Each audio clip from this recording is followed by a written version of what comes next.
ลงเย็นเลยก็หมดหรือยัง ก็แหละ สบายดีจ้าพี่น้องลูกคืนดีๆลูกมันเปื้อนชุดงามสิเปื้อนสบายดีปลาลุงก่อน จะไปที่เปล่าลุง จ้ามื่อนี้ก็อยู่บ้านพักผ่อนพี่น้องเลยได้หน่อไม้เนาะฮักหน่อไม้มาให้วันนี้ไปแกงหน่อไม้อย่างนี้มาเดี๋ยวเขาจะไปเบิ่งจะเอาไปเบิ่งกำแพงวาดน้องเทพไทยกันน้องเทพไทยเป็นตะกอบจัดได้ยังเนาะก็เป็นได้ร้ายแพงเลยพี่น้องเลย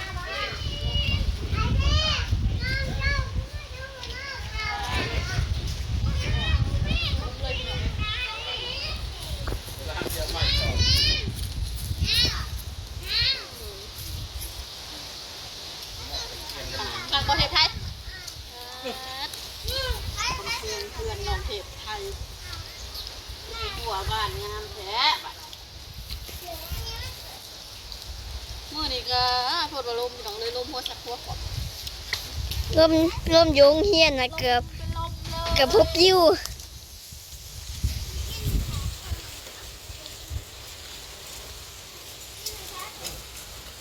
เอาบุกไป จะอยู่บ้านนอนเว้นขักๆยังบ่ได้นอนสรุปคือทำความสะอาดบ้านจนตอนนี้เกลี้ยเลยเดี๋ยวก็ไม่ใช่ตกเด้อลูกเด้อตกเด้อ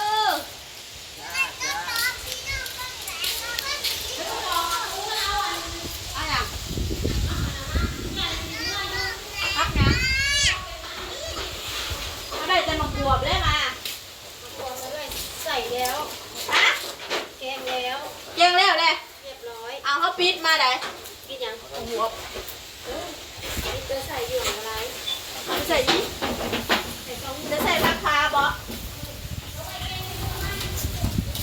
เจ้าก็ได้ลงหัววะเอาไว้เอาไว้อีกไว้ใส่ขนาด บ้านในการเมื่อเช้านี่ก็เช้าดำเอาจังเพราะเอาไปหาเก็บมาหัวพอบ่มี เอาไม่ใหญ่เซ่เก็บแล้วเลยก็ไปเก็บ เช้าดำก็เก็บเมื่อเช้า ตอนนี้แกมันน่ะตอนนั้นมันยังไง เป๊ะเขาเลยนี่เดี๋ยวพูดจับในไลน์ เบิ่งจุ๊บกระดิ่งเด้อเอาดีก็เลยมา ปลาแก้วปลาค้ากับปลาแก้วลูกแล้วเลยไปลูกต่อ ปลาแก้วกับแกงเพื่อพร้อมใจกันเด้อ แก้วนะเอาแล้ว อืม ได้ลงกระทะแล้วมาอีกวันนี้ได้หน่อยนึง พร้อมใจกันแกงหน่อไม้ทำอะไรหยิบกันบ้างเด้อ ถ้าเราเป็นใหม่ถ้าเอาตัวมือปลา เรายังบ่ได้หยิบขนมเบงไว้บูชาโอ้ยเครื่องพระเอก เครื่องพระเอกอย่ามาเปื้อนไม่แห้งมาปนกันครับอันนี้แห้งคักปนเปื้อนก็ดอกนี่ได้ เครื่องปูบาพูนปุดพากะลินเซลเซลพูนเซลเซลเซลเซล เขาหลินเด้ ขี่รถนั้นลมหัวซักหัวขอม คนสะอาดเด้แบบ จนขี้พุ่นขาวแขวเบิด โคตรว่าลม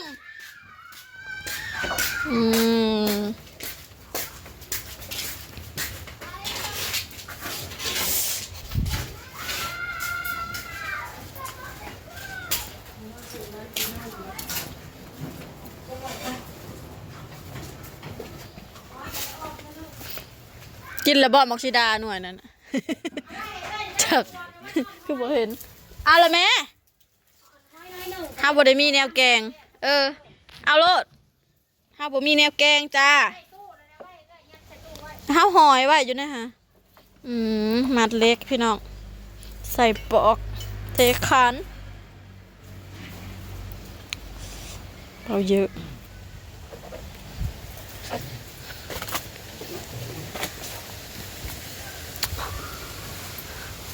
ในสั่งใหญ่ของเฮา สั่งใหญ่ เกียงตูดบ่เบิดเท่าได้เช้านี่ ไปซื้อของงบบานปลายสิ จ่ายก็ขวา เส้นไว้งบกำแพงบ้านหักแล้วบ้านนี่เอ้าทางนั้นเขาจับกระกอ ก่อประชุมพี่น้องของเฮาเอาแบบบ่ต้องสองหากันเลยเนาะบ่ต้องสองหากันเลยจ้ะเอ้ยมักซิดาก่อกำแพงสูงโพด บอกไอ้เชียงมัดไปเลยหมดเลยแล้วเนาะ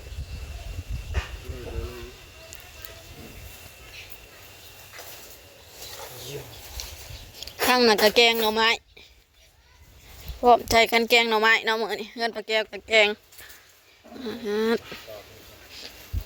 ผักนางเลือด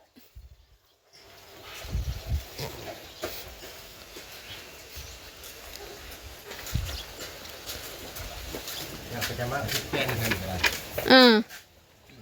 อย่างไปอย่างมาจนเป็น หมดแล้วเที่ยวไปเที่ยวมาก็จะเหลืออยู่ใช้เมียทางหนูเลยเนาะ อยู่ใส่กระเป็นหันเนาะมนุษย์มนา คนดูอยู่ใช้กระแปนกันอย่างคนคาดใช้กระหกคือเก่า เปียวคนขยันอยู่ที่ไหนก็ลำบาก โอ้สิโอ้อา เฮ็ดหยังจักลืมเลยเห็นจะเห็นแต่ตอนใดบุ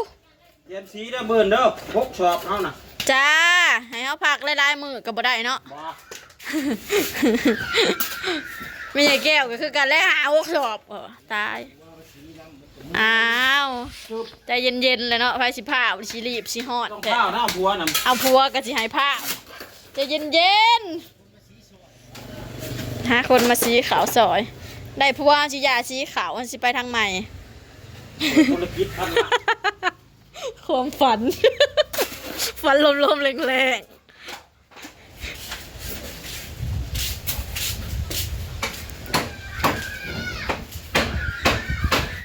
เอ้าเป็นหยัง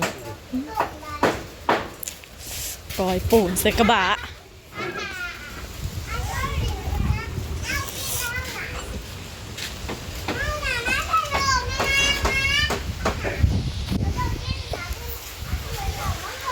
ปูน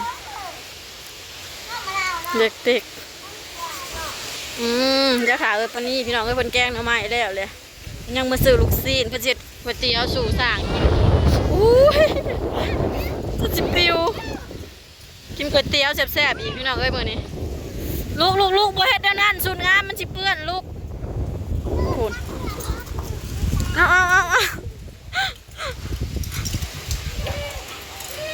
ลูกขาวยังผึ่งเอาขาวออกมาผึ่งลม